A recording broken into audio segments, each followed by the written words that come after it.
also speak a lot of Swahili in Kenya. So in Swahili, you'll say habari yako. Habari yako. Alafu Habari you yako. reply, yeah, yes, habari yako. Then you reply nzuri sana. Habari yako. Nzuri sana. Yes, but we also use sheng a lot. Sheng is the mixture of Swahili and English somehow. It's a language for people that are young. Yes. So in sheng, you'll say sasa, mambo, mbwete, niaje. Yeah. Since it sounds like Kanyigo. it sounds like we're the only ones with using one language as a form of greeting. But yeah, we do use English also, like hi, hello. Yes. From Uganda, it depends on the tribes. Pardon? Yeah, we also From say Uganda, it depends from the tribe that you come from. So we have so many tribes, so each tribe has a form of greeting, but the one that's usually common for everyone to understand is the Luganda language. The one of Oliotia, then you reply in Diburunji. Oh, that makes sense. It's more like us here in South Africa because we have a couple of official languages. And so I guess for Botswana and Uneswa, the name of the country just tells you Eswatini. Swati is the main language. Yeah. Botswana, the Botswana language is the language. Okay. So how long have you guys been doing radio? I'm gonna start with UB Radio. I started working for UB Radio last year, October. Okay. Yes. And how has the experience been? It has been great. I'm still learning a lot, and I don't want to lie. I enjoy being on radio. I really love it. Yeah, I understand how you feel right now. Yeah. And VU Radio? Yeah, VU Radio. So far for me, it's been 2 years now, and my experience is nice, is enjoyment, because I don't know, it is as well as much. It's better said as my therapy. You know, when I'm on the mic, I can ease off the day. With that, the mic can be a solution for me to ease off the day. So my experience has been 2 years, and it's a good one. Yeah, me, it is like, can I say 3 to 2 months around that? 3 or 2 months. Yeah, and the experience so far has been great. I was like, yo, Penny, what has taken you so long to be here? It's really amazing. Every time I'm on the mic, I'm like, wow, I'm gonna be doing this for a long time. And as well as for me, yeah, same as Smith, my time in radio, it has been 2 years now. And I would say it's like, I don't know, I've gained passion in it. I love it every time. You know, when you wake up and you're like, wow, it's a Monday again, I'm going to be at the studio. So you're so excited. So my experience in it, like, it has helped me, like, social networking with people. You know, we are more like an introverted person, so you're so shy. Engaging with other people and everything, but there is a way radio like brings out that inner self of yours. You can easily communicate with other people. There's somewhere that I'm like, now we know you people, and also the hands-on experience with so many items here at radio, the booths, the computers, the radio production, and everything. Getting to know out there the youth, and it's a lot actually. If I could mention, we shall take more time, but I was like, I love it, and I would like to spend at least about 5 or 2 the coming years in radio. I love to hear that. That's very beautiful. I mean, I'm also in radio, you know, here and there. I try. So it's definitely going to be something that I'm going to be doing for a long time. So I resonate with you guys. UNC? Okay, so personally, it's been amazing. 2 years, 6 months. I think so far I'm the oldest to those who have said. So I can say that radio is good. Radio has built me. And at UNC, it's not just about being in radio.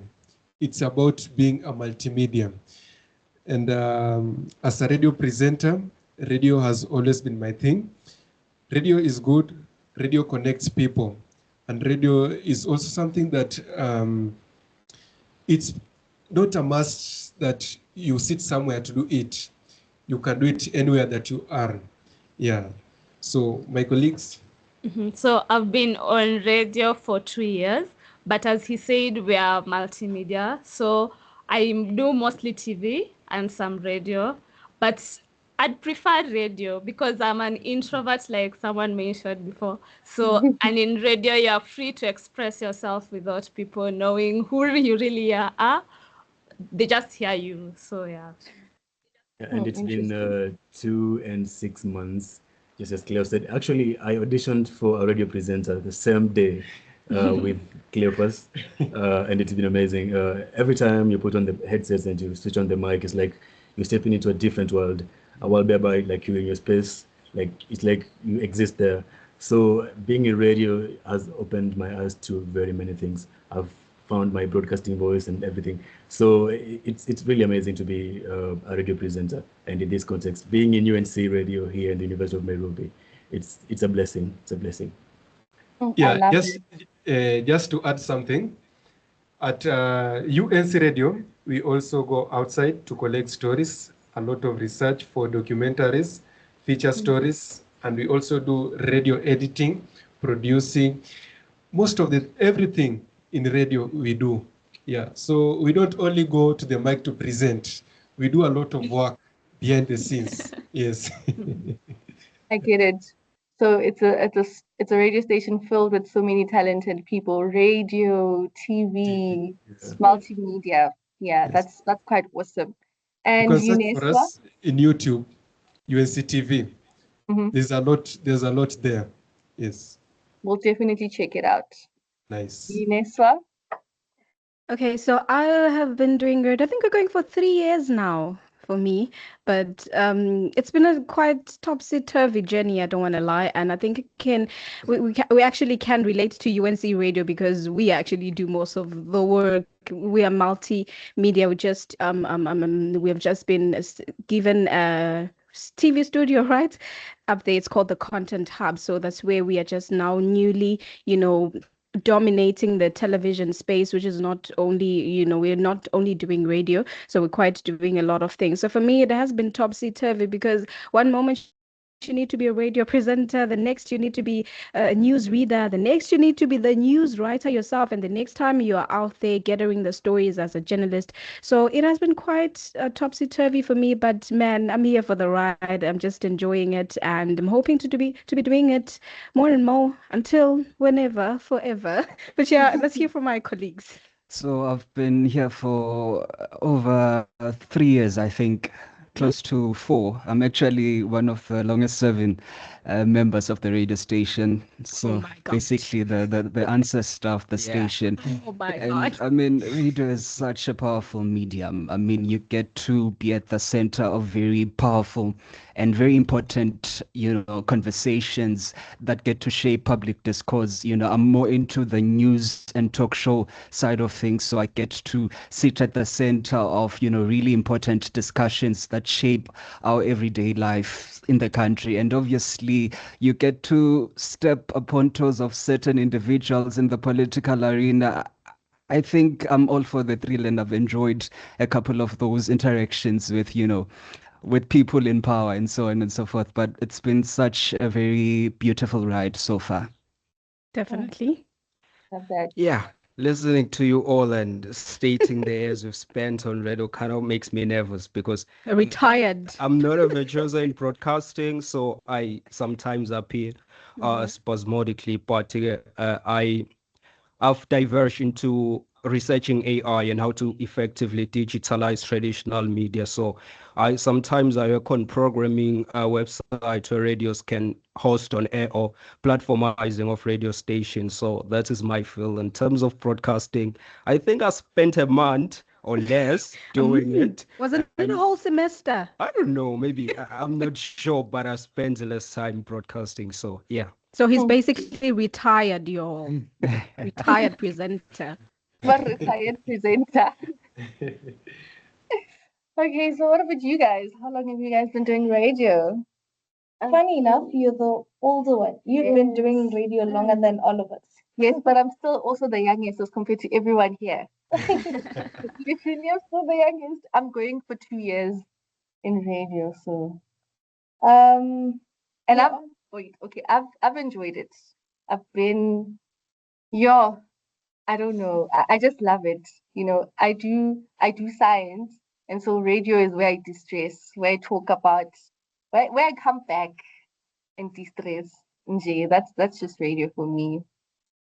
Well, Batwa says she's the youngest, but she's not really the youngest. I am. I've got less than a month here, probably 3 weeks in radio, or I'm approaching a month. I think on the 28th, I'll be making a month in radio. But I love it. It's a nice place, you know, to embrace and show the connection that you have with the society. I always say it is a connection between you, a person behind the mic, and someone that is listening to you. So there's some sense of something that you are transmitting or you are giving to that person. So I love it for that, exchanging knowledge and gaining more and more experience. So I love it for that.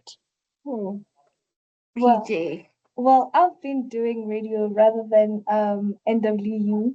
I started as a voiceover artist, and then that's how I fell in love with radio. And then when I came this side, I, went on into auditioning for being a presenter, and it worked out. And Batsuba was my mentor throughout. So yeah, I've been doing this it's 2 months now. Yes, yeah, 2 months. 2 months now. Well, I've been doing radio for 3 weeks, same as PJ. We are newbies, we are new, and yeah, it's been great. I think I'm here to stay because I love it over here. Yes.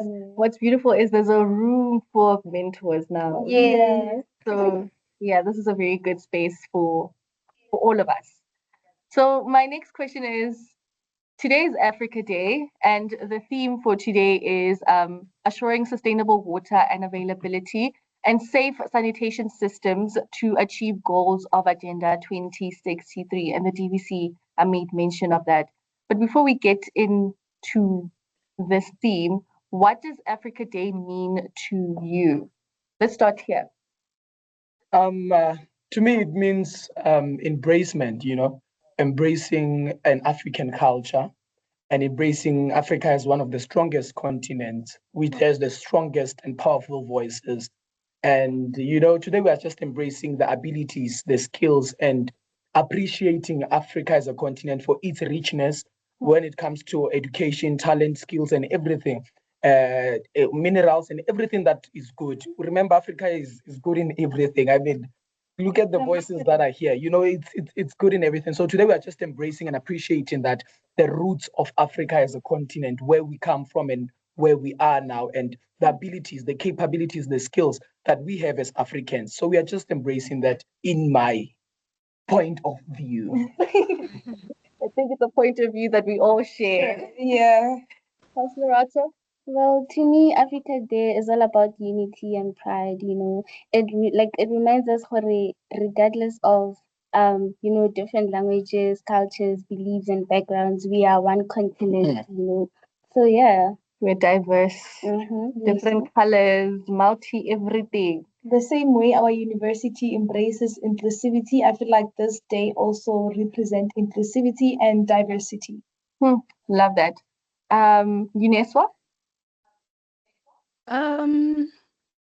So I'm going to take it to, the primary purpose of the day. I mean, in 1963, it forces us a chance to actually reflect on how far we've come as a continent in as far as, the post-colonial project is concerned. And many of the, founding fathers of the democratic project in the continent, have we done them proud for the past 63 years in as far as Pan-Africanism is concerned. I mean, it offers us an opportunity to take a mirror and place it on our faces, to actually probe how far we've come to actually unite as a continent. I mean, with all of the conflicts happening in the DRC, so much ethnic conflict taking place there. I mean, the immigration issue in South Africa, such a great fracture to the, Pan-Africanism agenda that this day is all about. Sure. Baba, do you have anything to say? So for me, Africa Day means identity, but at the same time, it means lost identity because we seem to have forgotten who we are as Africans. We seem to forget that we have a common enemy, which is youth unemployment, poverty, and all of that. And we have diverted from that and starting fighting against each other, which is a problem. And I'm very appreciative of such platforms who are going to meet fellow Africans and connect, because African is all about community, ubuntu. That is our main philosophy. It's all about sitting down and a rational dialogue and discuss different issues and embrace the fact that we're different. Diversity and plurality doesn't give us a ground to conflict, but it is something that has to unite us, because it is interesting. I was fascinated hearing different languages of saying hello from various speakers in the platform, and that is lovely. I wish as Africans we could just understand that we are one and we are not enemies to each other, but our common enemies are something else, which are some things that are affecting our livelihoods. Yes, and to add on to what they've both just shared, I think it's something so simple. I mean, look at the times, or when we look back, I mean, looking at the times of colonialism, looking at the times when Africans were, I don't know, vulnerable, if I almost spoke this in Eswatini because it's so emotional and all of that. But hey, just look at the times where would you understand me though? Yes. We are speaking of, coming from a time when racism was a thing, colonialism was a thing. Africans couldn't own anything for being Africans. So we're now at a space where we could able to change the world. I mean, we are leading such conversations. We are leading such, innovations, connecting with each other, just basically celebrating Africahood, if I'd put it that way. Sure. You guys said a mouthful, and it's just lovely, man. And I like the fact that you went to the discourse that is happening within the African continent. We are fighting against our fellow brothers and sisters, and we're forgetting what the whole point is: solidarity. I'm going to move on to UNC. So I think for me, Africa Day, apart from everything that has been said, I think Africa Day is a time to realize how diverse our culture is and how united we actually are. And sometimes it calls out our habit of seeing other cultures, especially the Western culture, and thinking that it's better than ours. And I think it's caused by the fact that we were colonized. And so Africa Day is a chance to remember that we have a very rich culture that is worth being celebrated. And especially us as young people, we realize that we are the guardians of this culture. And if we celebrate it, if we embrace it, we will not be influenced by the Western culture. Yes. Yeah, just to add on that, this day, in terms of historic significance, we have to take a look back at how things were during the formation of the Organization of African Unity, whereby the core aim was to liberate Africa, liberate from poverty, from unemployment, and from all types of segregation. So it's a day to look back and reflect on how many steps we've taken from this core aim of this formation. And we have to, just look back and ask ourselves, how much are we putting into the efforts of this, I would say, theme of the formation of OAU? Because you look at now, the states of African countries in terms of unemployment, in terms of poverty, we have some distance to cover. So this day is just a reminder of that. We have a lot to do so as to make our forefathers proud. Yeah. Mm-hmm.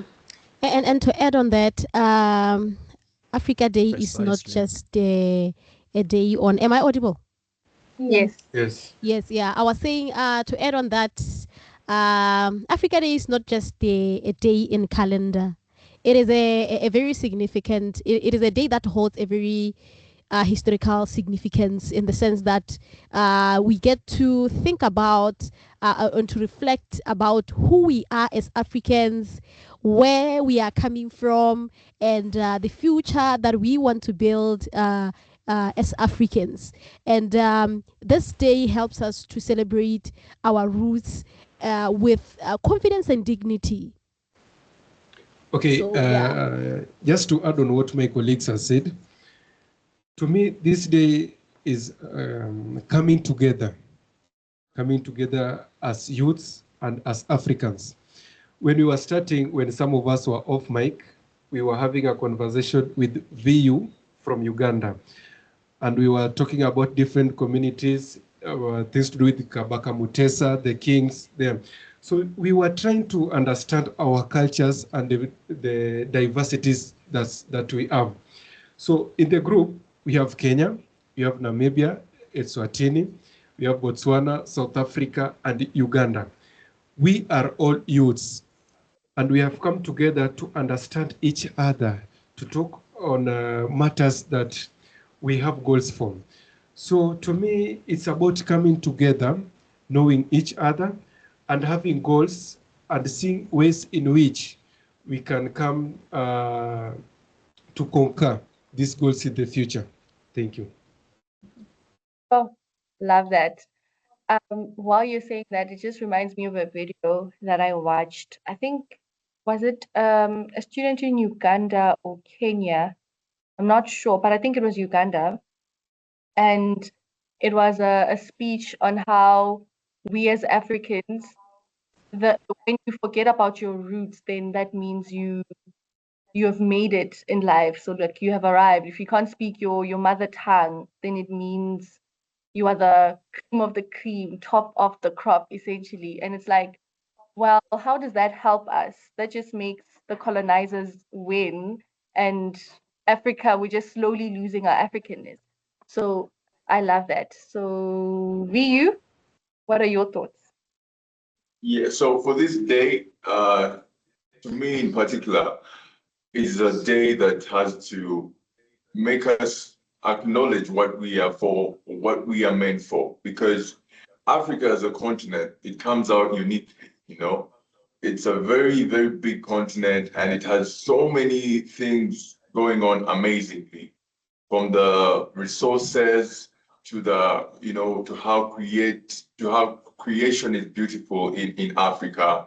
The people themselves, the hearts, the love they have of hospitalityness, and even, you know, looking for ways of working together. I mean, I feel like that is something that you cannot fail to find out in Africans. No matter how many other things we do, we still have the heart of knowing how to work together, no matter what kind of race we come from and how fast we connect with each other.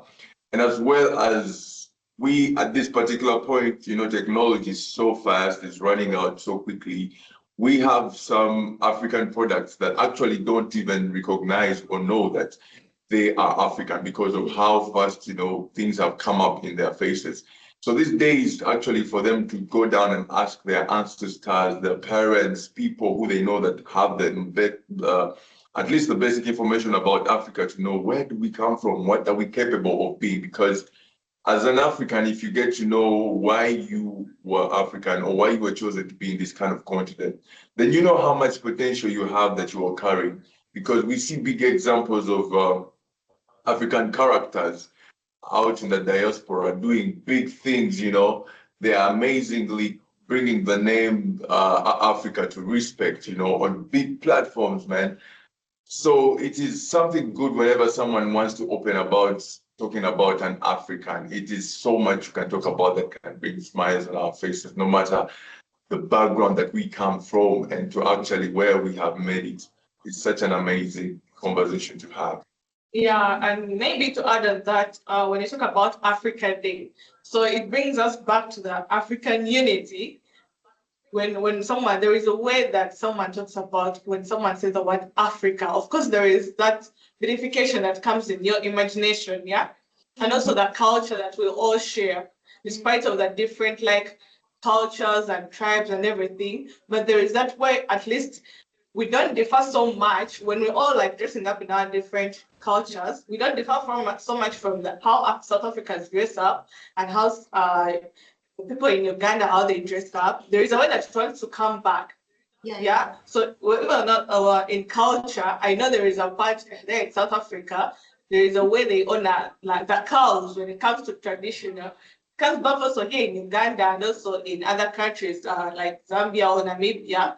There is a way we share that unity. So it comes to all that is the African unity, the culture, the resilience that we share, and also how us, the young people, like play a different role in shaping the future of the continent. Like not to leave so much the culture, but let's bring also that culture into the modern world. Yeah, I think just add on what you said and what all of you have said, it's like celebrating us, who we are, our music. You know, sometimes we go ahead and forget our very own music and we focus more on the music abroad, on the cultures, like you talked about, I think the dressing or something. I think someone talked about it. We forget how we need to put on our kitenjis and all. We need to add that Africanicity in everything that we do. We need to celebrate our languages. You know, we just need to be proud of ourselves so that every time we get out there, we are like, yes, Penny is African. Yeah. Gosti is African. Like we are all together, you know. I think it's about us celebrating us, who we are, how far we've come. And to us, like the youth, we need to just see that we have a lot to do. We have a lot to do in this. We have to bring back the African ways that happened those days, our parents, our ancestors, all that. We need to put it in the future. Because we don't want to just mislead them and be like, oh, we're supposed to all do this. No, we need to all get together and just be like, yeah, you know what? Yes, and embrace it that we are Africans and love it, you know, because the other people you see out there, they also love themselves. We need to love us more than anything else. Yeah. And just to add to that, we as the youth need to take charge and tell our story. Because we are the ones that live in Africa, so we are the only ones that can tell the world how it is to live in Africa, to live in solidarity, to live in unity, rather than people coming from all of these other different continents and be like, oh, Africa is like this and like that, whereas they don't live here. You know, our culture to the core. And so I really love that point. Okay, so, just to add on something, I think Africans were cool. Look at our songs, our dances, the way of tattooing our bodies, what you consider beautiful, the body art and all that. Sometimes Western people confuse that Africa is a country rather than a continent. So what if Africans will unite and decide to live in solidarity? How far can we go? What steps can we make? The continent is rich. What if people in the continent unite and embrace this richness? Right. That's very interesting and a very important question. And I think it's a question that we've asked ourselves for so long. And it's a thing of how we're going to do it, how we're going to implement. So that's a question. I feel like it's controversial. It has, you know, its own T's and C's there and there. That is true. Yeah, it's very controversial. And I think that's why a lot of us in Africa shy away from that. From having the topic itself. Yeah, from having the conversation, because now you'll get tribalism and all. Yeah, and also racism in some other places. That is, and there's some parts, some countries within Africa that don't identify themselves as Africans. They isolate themselves. That's a problem. We're going to open and be like, we're not one Africa, we're not a continent, we are a country. Cause a lot of trouble. We just need to know how to navigate problems like that when we decide. Sorry, Ghost. You said ghosty, right? Yes, like you keep on glitching. Like we cannot actually hear some of the words that you're saying. I don't know what the problem is. Can you guys now? Can you try speaking one more time? No. You're still breaking. I'm still breaking. It's breaking. Yes. Maybe it's me. I was thinking that maybe it's network from my side. It's still breaking. No, it's okay now. Okay. Then I'm the problem. Remember that we said the theme for this Africa Day is assuring sustainable water and availability and safe sanitation systems to achieve goals of Agenda 2063. So, what is the reality for young people in your country when it comes to? You're breaking again. I think I should facilitate. Facilitate, right. Okay, here now. A, E, O, U. Still. Go sing mañana ko Alex, mañana ko more que either get a princess herself still. No, okay, that's fine. At some point it's flowing and then it cuts. Is everyone else experiencing the same problem? Yes.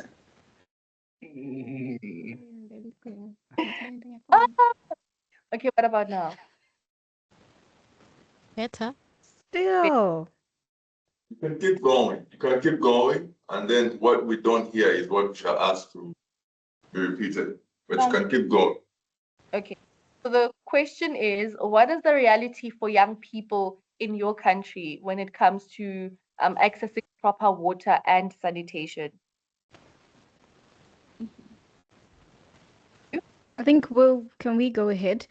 I'm going to give it to my colleague right here because I would have a different perspective when it comes to that because in as far as I can reach or where I stay, I mean, the only problem with water is the cost.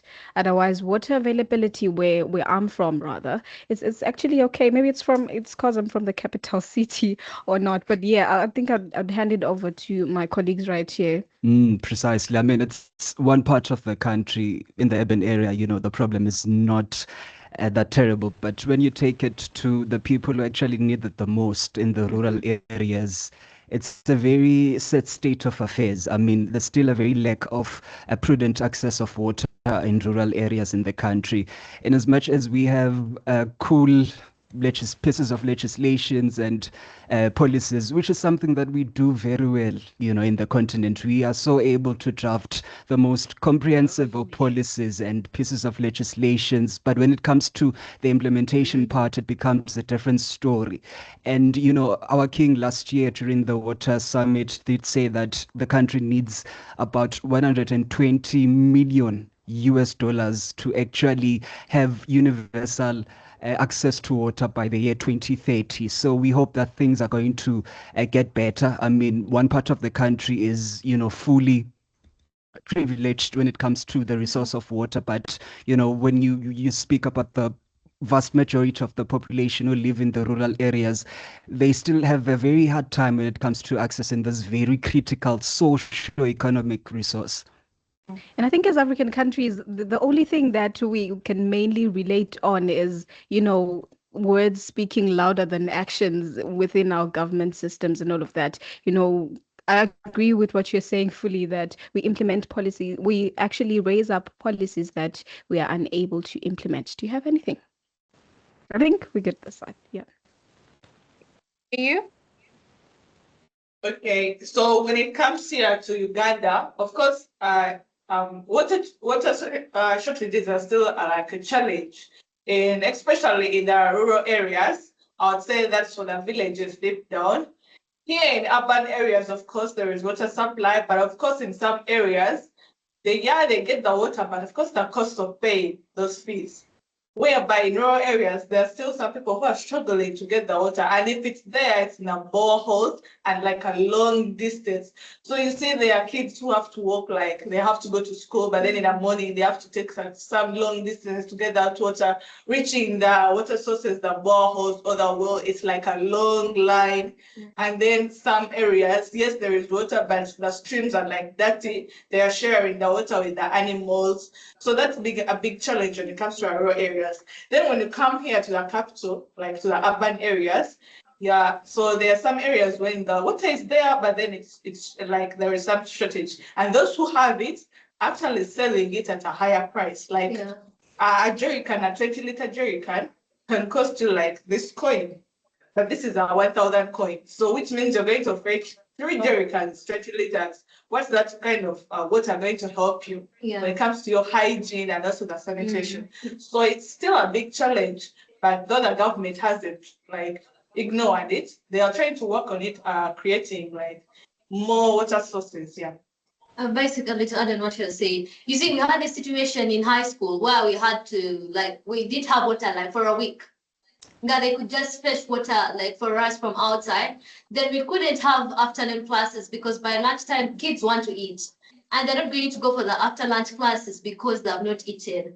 I know that also comes that we had to wait till around 3 p.m. That's when you would have lunch. And by the time you have lunch, it's around 4 or 5, classes are ending. You have to go take a shower. And we reached a point where you had to have a friend who stays around school so that they can go out and ask their parents for a jerrycan of water. So that they can come and you have to share that jerrycan. So people are still experiencing they don't have water that side, and the villages, they have to walk distances, very long distances, by the way, to go to deep wells that side to get water. Jerrycans and girls, you know, like you get home by 6. For example, in day you get home by 6, you have to maybe go home, change your uniform, get 2 jerrycans, slope down, get water. By the time you're back, it's maybe 7 or 8. It's risky, you know, it became so hard. And in the urban centers, we've actually been experiencing that issue the last week. Some areas of the country didn't have water, and people were over TikTok complaining. They're like, guys, aren't you seeing that we have to use water we did for our toilets? How do you expect us to go to a toilet once in a day? Like, how are you doing it? What are you people working on? And I don't know if they'll come out to work on it, but people are still complaining about it. So I don't know whether they're going to work on it, but that's an issue.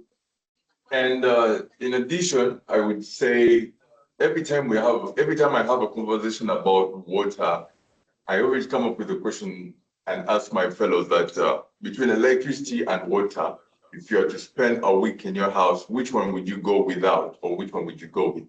And most of them always say, I would at least have water and lose electricity. So that means water does so many diverse things. Trust me. You have water for food, to prepare food, to freshen yourself, to drink, to get your clothes clean. I mean, water will cross through so many other areas. And what I've found in the problem would be is imbalancing of development with how water is also being improved on its supply. So because if you move into almost every household, there is self-contained. And what is self-containing? Self-containing means water has to be running 24/7. You are in the kitchen, you need water. You're in the bathroom, you need water. But the supply of water is not increasing. You get me? They're working on how every household is going to have usage of water at all time, but they're not working on how the supply of water is going to be coming in, at a fast rate. So I feel like that is where the biggest issue is, even not just talking about the rural areas missing out on water or having water, but in long distance areas to pick it, but the supply of water could be another issue. So that is it for when it comes about water discussion here in Uganda. Sure, UNC? Kenya, it's also an issue, actually a big issue, even in the urban areas. We are currently in the city, and just the other week, I'm not in the hostels in our campus, and we had to stay for more than 4 days. And people were so, water, by the way, I realized it's dignity. Water is dignity because, like someone said, if you don't have water and you don't have to go and you don't, and you're not able to go to the washroom to use the toilet. So water is dignity. And if it's not, and if the shortage is not addressed in our country as Africa, it will be disappointing. Yeah, that's all I can say.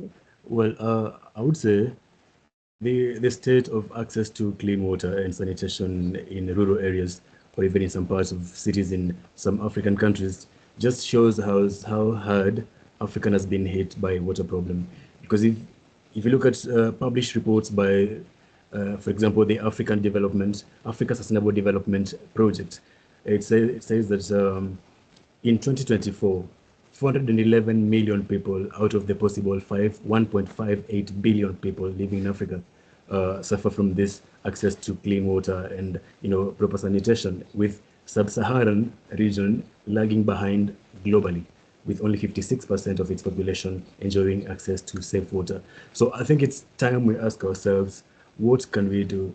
And because we've been having governments in place since independence, and it's been like over 20 years ago, but still we're having this water problem in rural areas and in some parts of cities. So I think it's time we ask ourselves, what can we do, especially in rural areas, to kind of access clean water without depending on government entirely.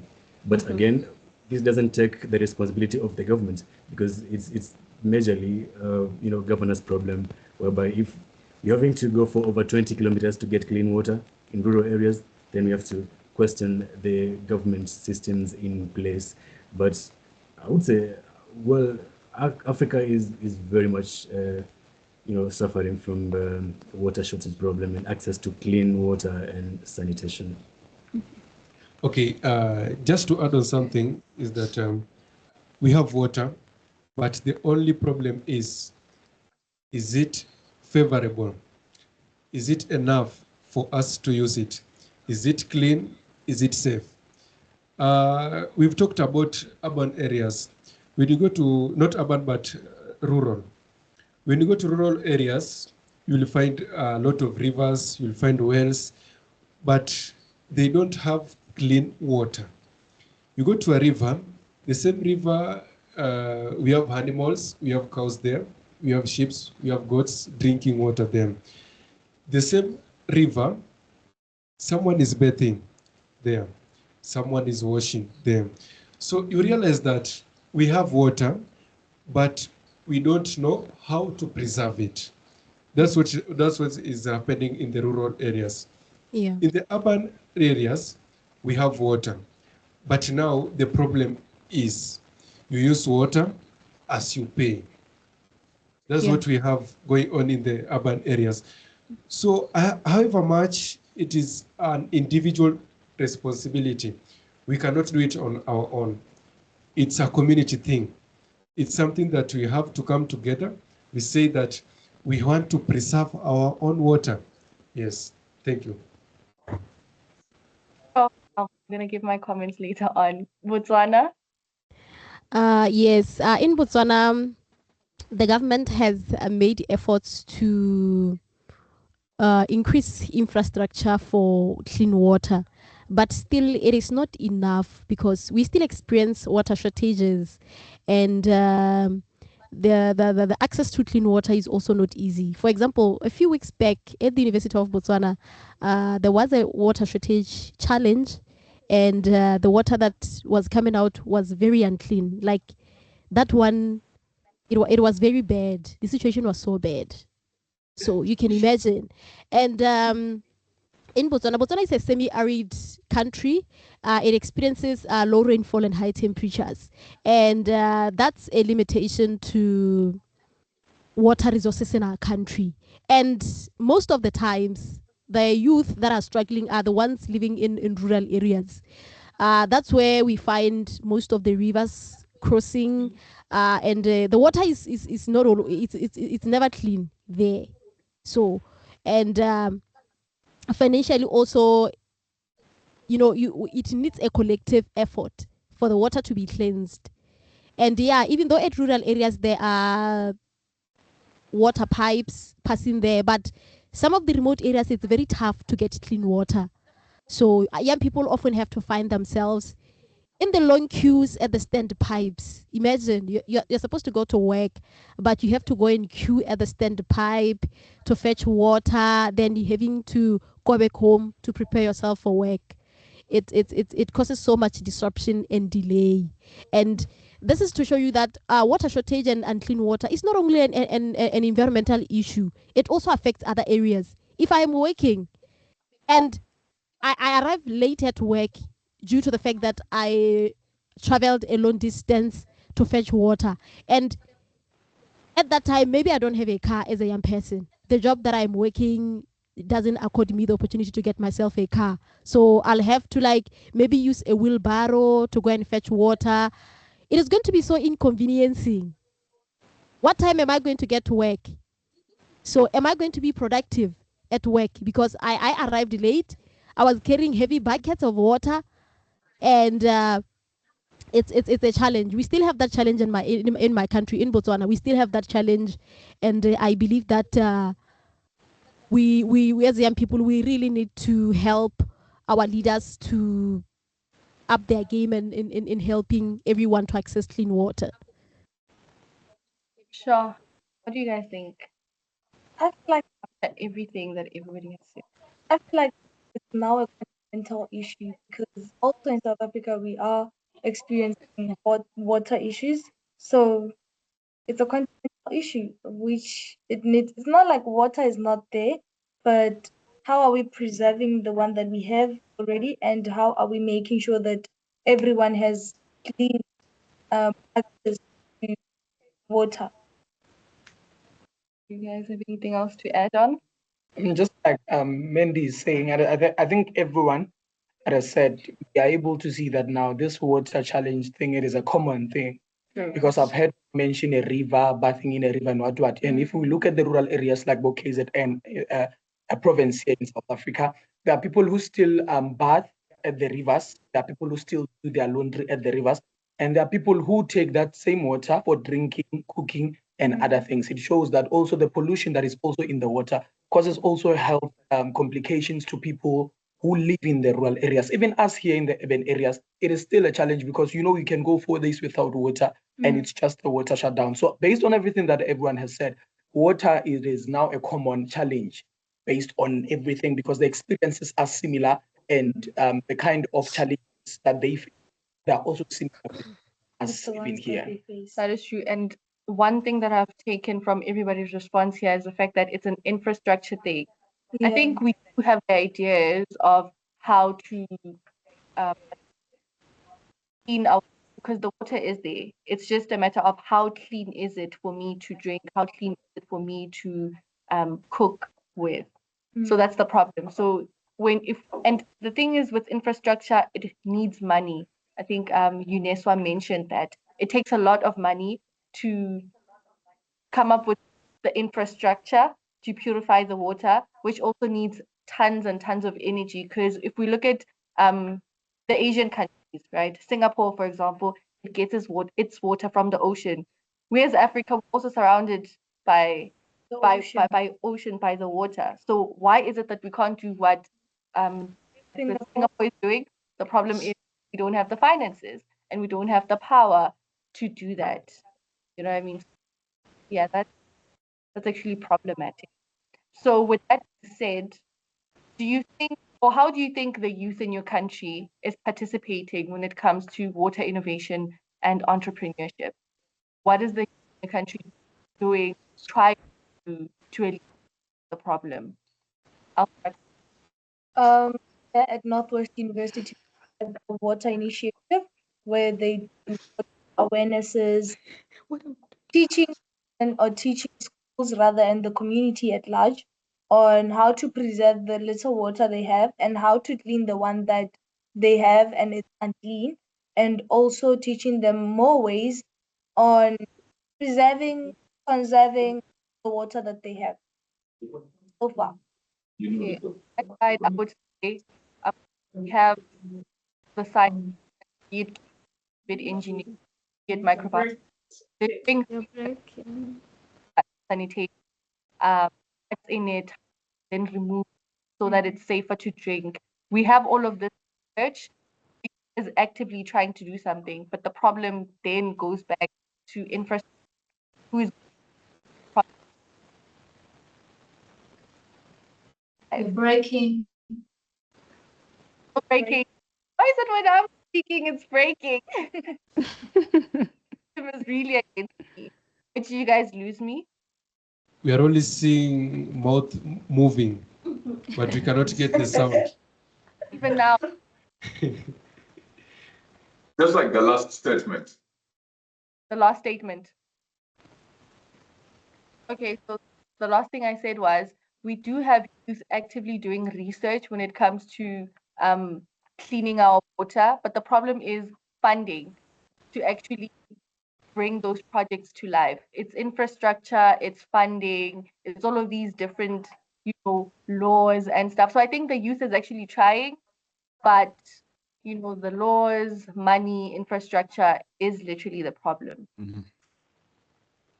Yeah, and to add on what you're saying, even in my country, the young people are trying to take a part in community cleanup campaigns to make sure that the environment is always clean everywhere, including near rivers, and also they participate in debates concerning issues of climate change and stuff like that. But also, like you said, the problem is lack of funding. Even if young people can do all these debates, do these campaigns, raise public awareness, for us to put the ideas into implementation, we need the funds.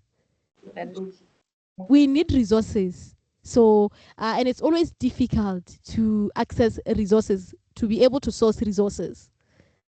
That is true. UNC? Yeah. In Kenya, young people are doing a lot in terms of coming up with solutions to water shortages and sanitation. There are so many groups.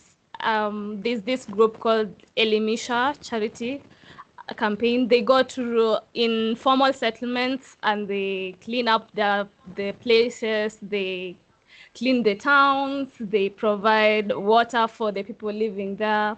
So yeah, I think youths in Kenya are doing a lot. And there's also this girl, Trofena Mudhoni, who is a climate change activist. So her method is quite different and quite unique. She hugs trees. I'm not sure if you guys have heard about her, but she hugs trees to kind of embrace climate change. That's her way of being an activist for climate change. So yeah, I think youths are doing a lot in Kenya. Yeah, I think it goes back here in Uganda when it comes to such where youths are also going through those cleaning up campaigns of planting trees. Because even recently we have this Go Green Festival. Yeah. Sometimes they can do even like bring it to the young people, our young sisters. They even call it My Kid is a Superstar. So in this, it's for planting trees around different regions, because the rain cycle involves, of course, trees. So as the more you plant trees, of course, the more you're going to get some rain in different communities. So the youth are also going up and doing such campaigns of cleaning up and also growing trees in different regions. They've also gone far ahead to put up like different projects of the solar skin systems, where at least just like as electricity, when there are some areas that are having electricity shortages, so they can use this solar system with the energy of the sun, with the pipes and all the engineering that they do. I'm not in an engineering class, so I don't know much deep about it. But with what I've seen, that they come up with these solar powered systems of how they get the energy from the sun into this system with all the wiring they have to get water from maybe a long distance, let's say from a stream or a river that's in a certain area, through the pipeline and everything, with only those like the shortage materials that they have, leave alone these big pipes that need a lot of funding, but with the things that recyclable things like bottle tops and polythenes and everything. So we have seen that around with some university students, as far as also using that solar powering and also growing up trees. We have seen that they are also holding up campaigns of cleaning areas near water sources, Lake Victoria, because I saw a campaign recently that's happening near our man-made lake, the Kawakas Lake. I don't know if you heard about it, because it's the only man-made lake we have in Africa. So they are going ahead with partnership of KCCA and also other organizations with the NEMA that are in charge. So they are cleaning up the lake so that it has been a lake there, but people don't give it much of importance. But when it has water, so they're actually going ahead of cleaning the surrounding areas to build like pipes that connect from that lake, the people surrounding. So I could say here in Uganda, at least the youth are doing something. And in continuation to that, like we told you, Victoria University makes sure that we have all sources to whatever our minds want to innovate and create. So we have a group of youths here in Victoria University who understood that water is very important and has become a challenge to actually, some of their fellows actually even themselves and actually want to make a solution for every Victoria University student. That's how small they've started. So they've developed a project whereby they have they can install a filtering system for water in their hostels. This is real. They developed it and they tested it, and it works so well in that it brings water through their water sinks, and that water can be used for anything.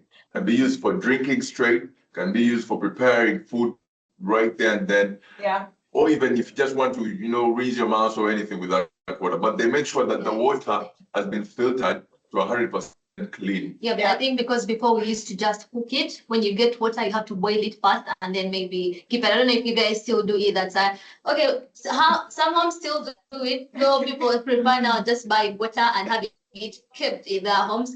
But back then we would cook water and put them in jerry cans and put in the fridge or in the pots. Yeah, because you see, in like she said earlier on, in high schools and hostels, the most common meal that people go to the fast foods are noodles.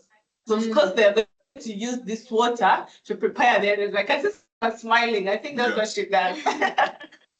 So you see now, for such now things that these youths have done. So if my water is clean and it has that filtration system, that if I can get my water from the sink and itself, it's safe for me to have my noodles or the snack that I need, like cereal. Because some people take their cereal with cold water. So which means that now it's safe for me to take straight from the sink to my dish. Yeah. I think to add on something, it's just about being creative and coming up with ways to conserve water. However much we have jerry cans, we have tanks, we have rivers, the natural sources, we should also be creative to look on ways on how to store water and to make water safe for use. Because from what my colleagues are saying is that we only need to see ways in which to conserve these water bodies and also the water that we have at home. So youths should come together and be creative and look for ways in which they can conserve water and make this water safe for human consumption. Yes. Thank you. Uneswa? In our country, we're doing a plethora of things, including research and climate advocacy. I think recently there was a meeting of a youth body called Youth in Water, where they just sat down to draft a strategic plan in terms of water preservation and all of that. And there are other groups of youths who are researching and investing in artificial intelligence. How can we harness AI and create sort of predictive models that are going to give us foresight of upcoming drought and all of those unexpected weather events? And how can we effectively preserve water? How can we effectively harvest the rainwater, preserve it, and make it consumable and safe to be consumed? And we just have a lot of activities in around that, and mostly they're accentuating around advocacy, research, and then creating. So because when they come back with the data from the research, we need to operationalize that data, not the thing that we usually do. That we'll conduct the research, write the papers, well and good, and shelf them, and nothing is done with that. So we sort of working in operationalizing that research and data that is released by government on daily basis in as far as climate change is concerned, and then bring it down to simple softwares that can be used by anybody in rural or urban areas, and they're always going to be getting first-hand warnings and insight on how to use water wisely and how to preserve water, how to harvest the rainwater, purify it, and all of that. And I think you forgot to mention that he's one of those researchers. You forgot to mention. No, this is not important. But yeah, I mean, their youth is trying to just, get the word out, especially when it comes to climate change, because we know that some of the issues that, prompt the lack of water or clean water, one that has to do with both droughts, lack of rainfall and all of that. But we do have, even here in this radio station, we do have a show. I heard somebody saying something about Go Green, but yeah, we do have a show. The name of the show, it's Go Green, where, our presenter just mainly just talks about climate change, how we can be, active around it, and how we can, try to find ways to ensure that our climate is, I don't know, like just talks on climate change and all of that, recycling and all of that. So I think the youth is, trying by all their means to do research around it, but the problems, in Siswati we say ingqinamba yinye vo, inga yinye, it's the money. We need finances to actually put it into action. Yeah. I really like Siswati. That's why I'm smiling. Precisely. Siswati and Zulu. I want to learn those two languages. Don't worry, hit us up. We'll give you the gist. Yeah. I think Zulu is sweet. I like Zulu. You like Zulu? Yeah. There's a name they call Ovulagazi. Have you heard that? But Zulu and Siswati are close to the same. Yeah, that's true. It's one of the same thing. Language. Yeah. Same thing. When a Swati guy just comes to you and he's like, Ngiyakuthanza. Oh, yeah. I'll give you one right here. I'll give you one right here. Don't worry. Yeah. Okay, so anyways, enough about water for now though. So tell us, what's popping in your country, right? Like what are the trending topics? What's popping? Like it's political. I think in Uganda we have a lot. Just one thing that caught your eye. I think each one of us is going to take something about what's popping here in Uganda. Okay, Because in a blink of an eye, 8 stories are popping. one of each, not all of you guys, just one of you. Say something. Okay. So basically what's popping currently, the biggest thing right now, because we are into politics and elections. So far in Uganda, when you come into Uganda, so what's going to be on everyone's mouth? If it's not Arsenal, yeah, but let's leave that. It's politics. So recently our 12th parliament had to swear in, and also that today in the 12th parliament, so they had to vote for the speaker and the deputy speaker. So what's popping? It's that political wise. Yeah. Just to give a little bit of more light there, the elections are happening because there's a corruption investigation that is happening towards the one who was the current speaker of parliament, who is Anita Among. She just brought in a Rolls Royce that is billions of money, and 3.4 I'm telling you, yeah. And then having other luxurious property in her home. Have 5 homes. Exactly, have 5 homes.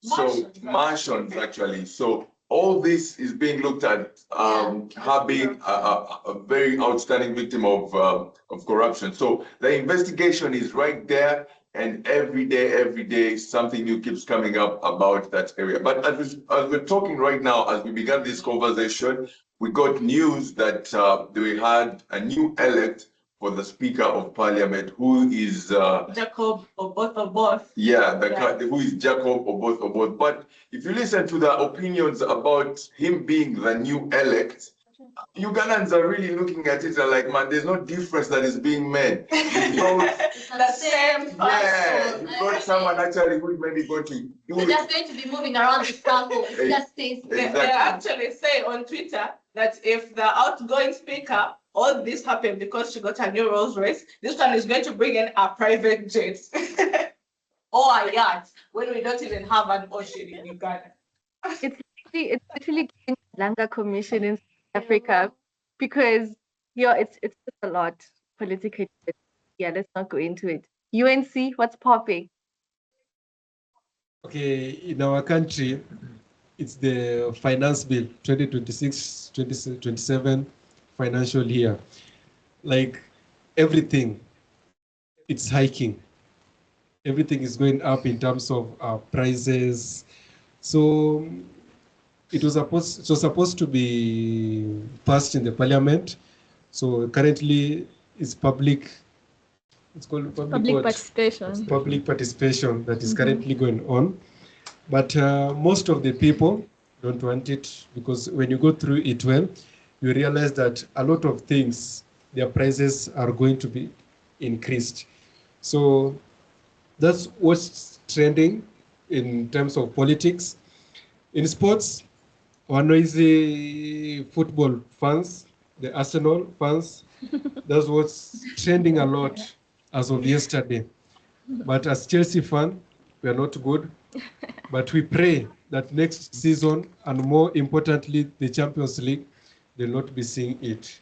Yeah, just to add on the finance bill, it's a bill that is pending amendments and declaration into a law by the parliament. But the common citizen thinks that it's oppressive, and they want some parts of the bill to be changed or amended, and that is kind of backed by the hike in fuel prices in Kenya, because recently, as of now, the price for super petrol is 214 Kenya shillings. It hiked from by about 30 shillings, but then got dropped by 10 shillings. So though people are like, the fuel prices are high, and the living standards are kind of getting high as well, because hiking fuel prices means that there will be hiking goods, there will be hiking fare prices as well. So that's hiking fuel prices, and the finance bill 2026 is what is trending in the country. Yeah, and I think the youth right now are the most active in presenting these issues. Unlike before, the other years, youths were not totally concerned about politics in the country. But right now, you find that people explaining the finance bill in Kenya are mostly youths and on TikTok. So they break it down very easily, so that even the smallest person, the not so well educated person, gets to learn what the finance bill is about. So yeah. I love that, because why are things hiking when we are now adults? Yes.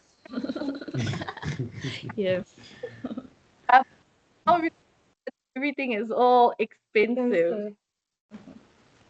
Situation.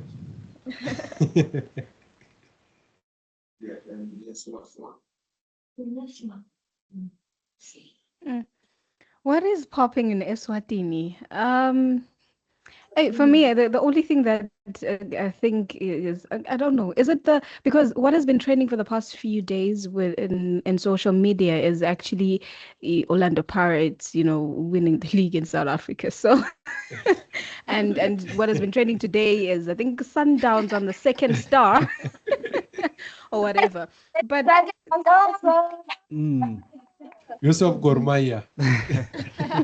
And, just to add on what my colleague just said, on the political side, I think, just like everyone else has mentioned, the state of our fiscus is always, one of the most trending topics each and every day. I mean, the Ministry of Economic Planning and Development, each and every month, they, publish very heart-wrenching statistics about where we are headed at as a country. I mean, for the past 20 years, our GDP has been declining so very much. I mean, from a margin of about 12%, and we are down to around 6 point something percent. So, on the political side, the state of our fiscus is, a topic that is very much amplified on social media, and obviously the construction and launch of one of the most expensive capital projects that the southern part of the region has ever had. That is the Eswatini Palazzo, which is an international convention center meant to host high level diplomatic events in the country. And obviously the conversation there is, how will it benefit the ordinary Leswati? Because even the people operating that particular facility are not Swazis at all. And I mean, obviously you have a state in the country where 20%, a minority of 20% of the population control 80% of the total wealth of the country. But it's not all doom and gloom, because we have one of the biggest musical festivals in the continent coming up, Bushfire, next week. Such a global attraction. It's this week, actually. This weekend, yes. I think that is the number one thing that has been trending, the MTN Bushfire Festival. Want to come. We want to come buy our tickets. We are coming. They are sold out, my guy. They are sold We out. also have a festival in Kenya. No, they are Buka sold Film out. Festival. You know what? It's fine. You be. We also have a festival. Yes, everyone. You know that Botswana hosted the Botswana World Athletics Relay just a few weeks back. Yes, and under a new regime, we hosted the whole world to come and experience the World Athletics Relays in our country, and it really means a lot. It has been all over social media, and it has been great. Also, Gaborone United won the Botswana Premier League. They won, and it's also all over social media. And you know how supporters are, they'll be all over, we did it. So yeah, it's been great. Also, the double world leader, Kibina Tsipi, got 100 meters in position 1 and 400 meters in position 1. So currently, those are some of the trending topics on social media. And also, we are under a new regime right now. We are still navigating to see how things will go, and we are really hoping for a lot. We're really hoping to see so many changes, so many positive changes, and we believe that Botswana is going to advance in so many different areas. Well, that is also, when you talk about the new regime, I'm in love with the new president, Boruas. Advocate. Yeah, you can little go for citizenship in Botswana. No, Ramo was asking for him. Yeah. Yeah. And when you talk about Botswana and athletics, best. Kitty best. Yeah. Kitty best FL. Botswana has consistently been doing well in athletics. We are the best in that area. And also to mention a very important aspect, that the medals that we were awarding this year, they were carrying a very great significance because they had a diamond on them. Imagine. Wow. Never seen a medal. At that moment, I wished I was an athlete. Imagine a medal having a diamond embedded in it. So it really meant a lot. That being one for your university. Right now. You're saying? That being one for your university. An athlete. Yeah. So by next year you're ready. Yeah, maybe I should start being one here at university. Yeah, that train. And definitely I'm going to Uganda and Kenya because y'all are such big Arsenal fans. Waity. Oh yeah, look at them. But it's been trending in South Africa, guys. March for March.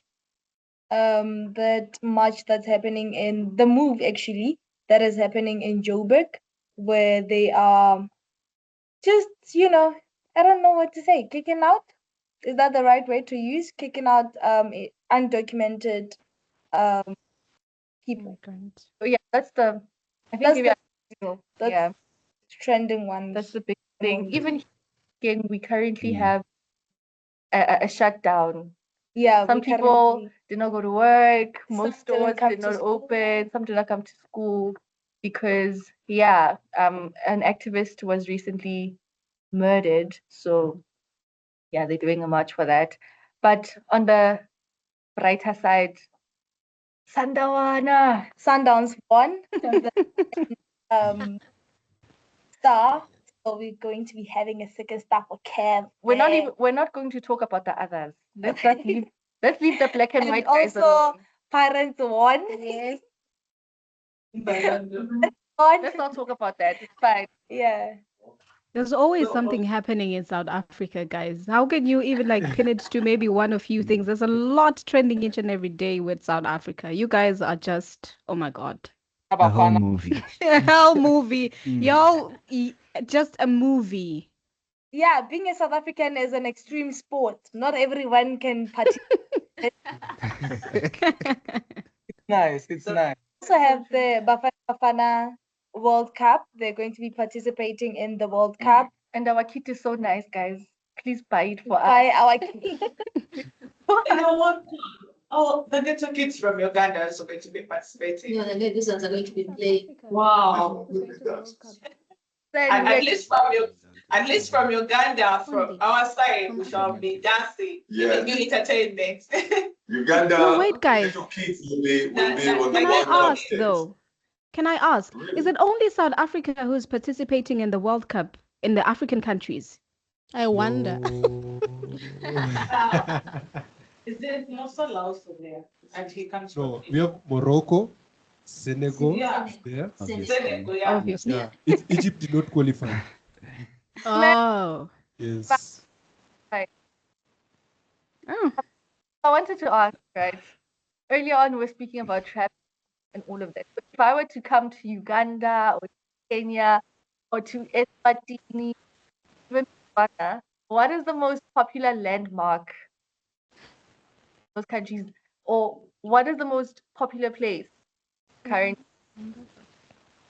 For Eswatini, currently it's the ICC. I mean, what my fellow colleague was talking about here. Yeah. I mean, maybe you can just take us through the ICC, but you should really search it up. It's really a glitz and glamour. Art facility. Yeah. And it actually is the biggest indoor theater that the region has ever seen, especially in Southern Africa. So it really is one of the most landmarks to behold. And obviously it's so hard to pin it down to one because there's an array of landmark sites in the country. You have your Sibebe rocks, you have there's a lot of them, wildlife, there's a lot to experience in Eswatini. And I'm just so happy that we have something very big and very beautiful that South Africa doesn't have. You guys should really look it up. You don't have that. It's nice there because I saw it on social media, and the king said it's I wanted to say it in Swati. He said Dubai Wamaswati something, but he said something. It's like the heaven of Eswatini. It's very, very nice. A palazzo. Yeah, I saw it's very it's nice. called a palazzo. It's very nice. Now,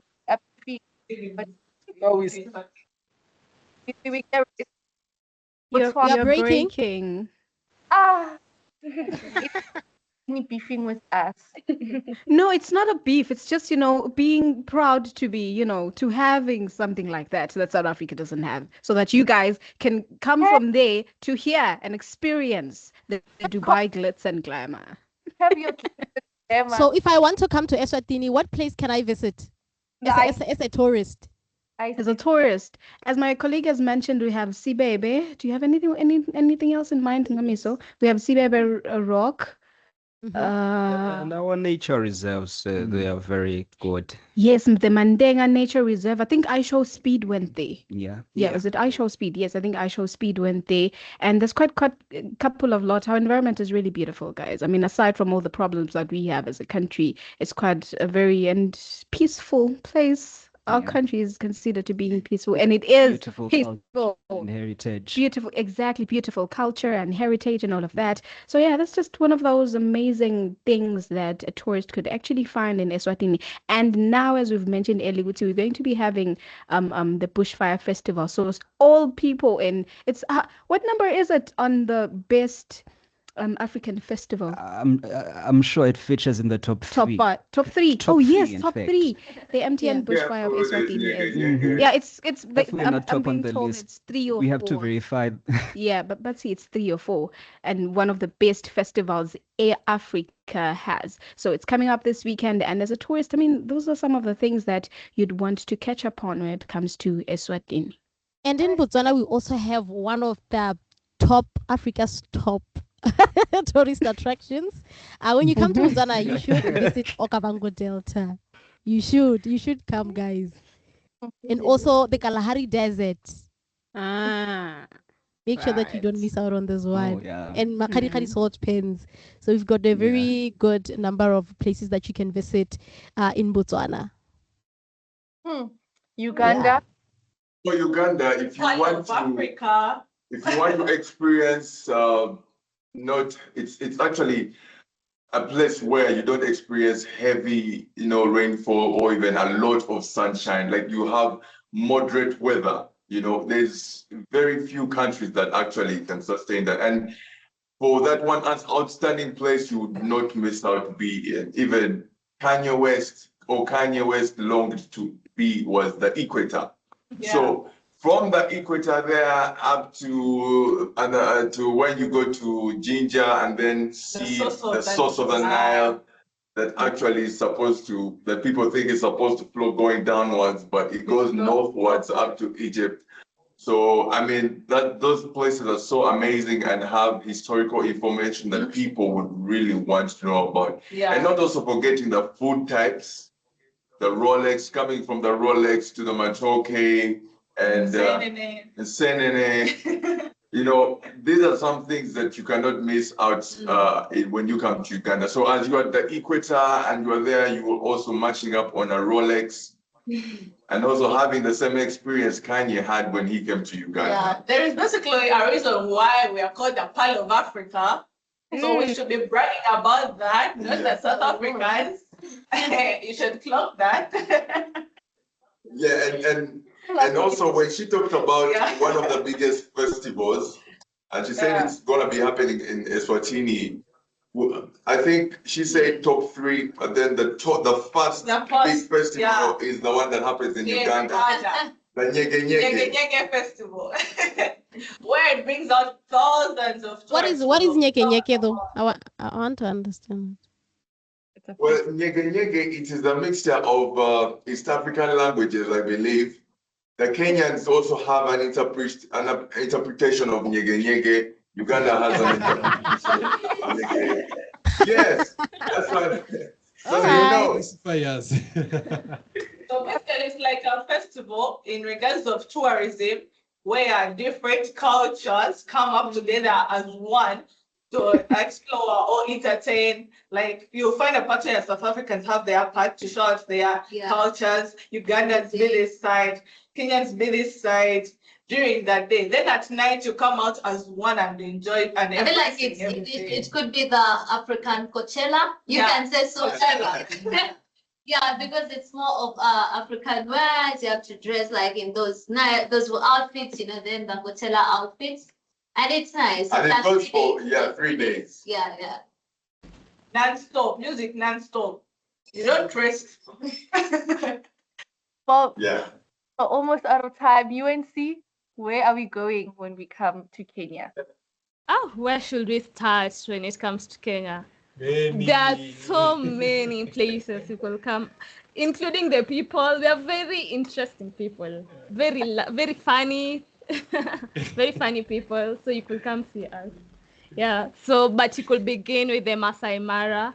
The wildebeest crossings are happening in July to September. So you still have time to plan for that, to come and watch the wildebeest migration. Yeah, definitely. And just to mention that they say Nairobi is the capital city of Africa.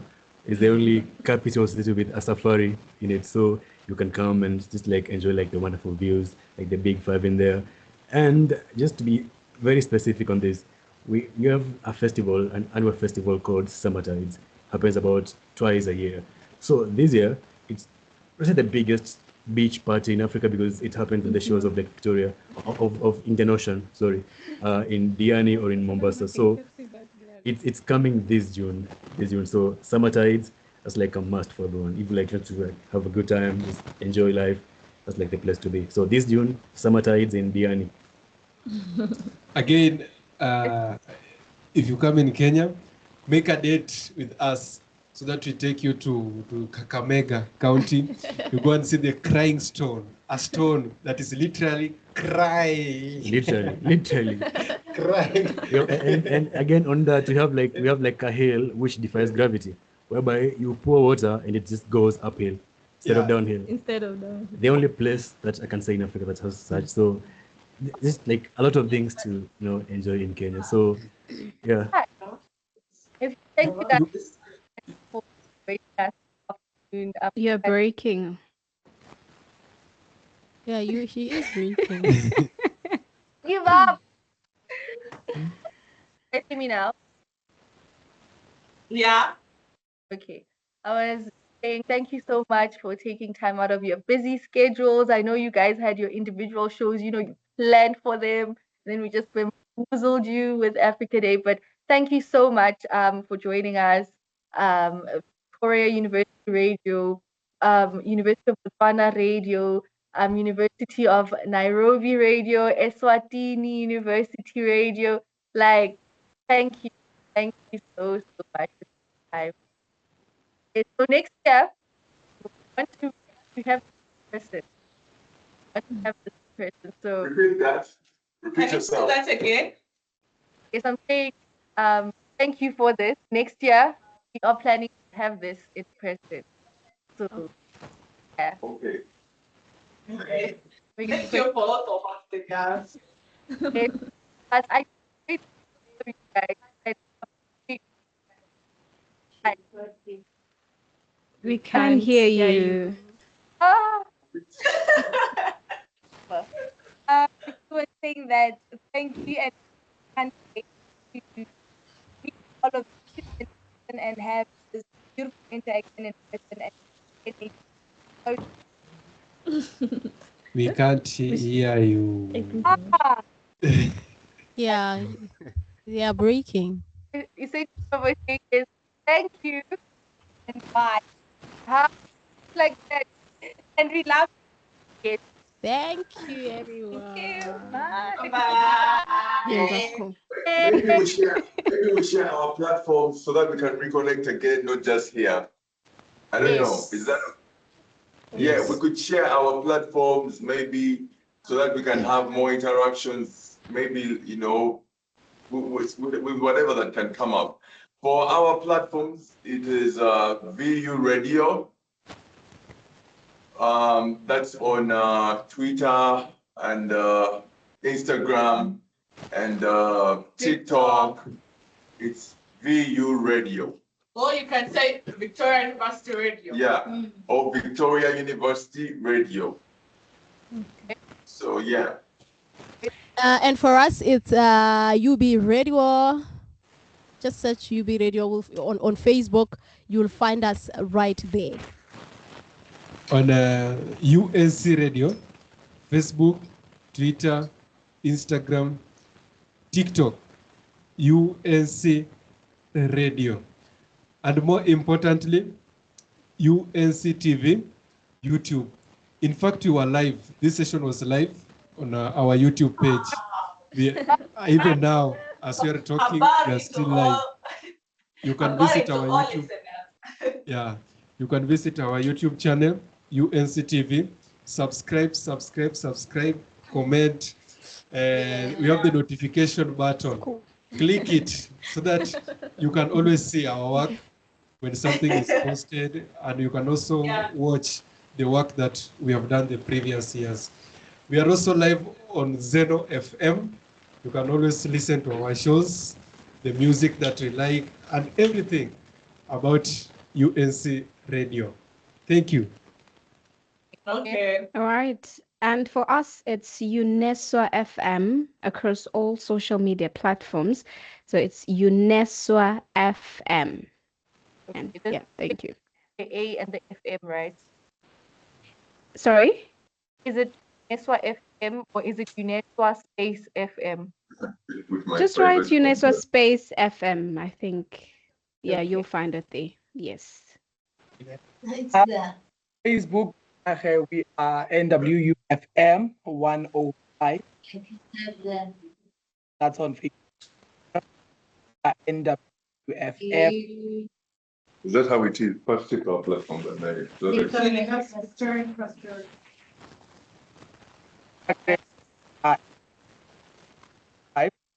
Underscore 5. And on NWU underscore 1055. Is it Uneswa 88.2 FM? Yes. We are going to share in the chat. Okay. But it's also on the group chat. So we do. Okay. Yeah. Everyone can just say that. Chat. I removed the spaces, right? If she got 88.2 FM, then It's okay. Well, thank you guys so much. We enjoyed it. We had a good time. Bye. Bye. Bye. Yeah.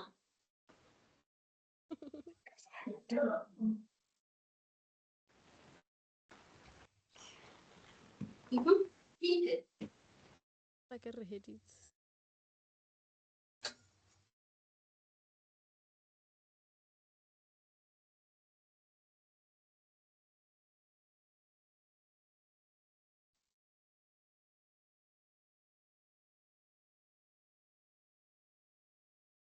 Imangala oh, dobona wena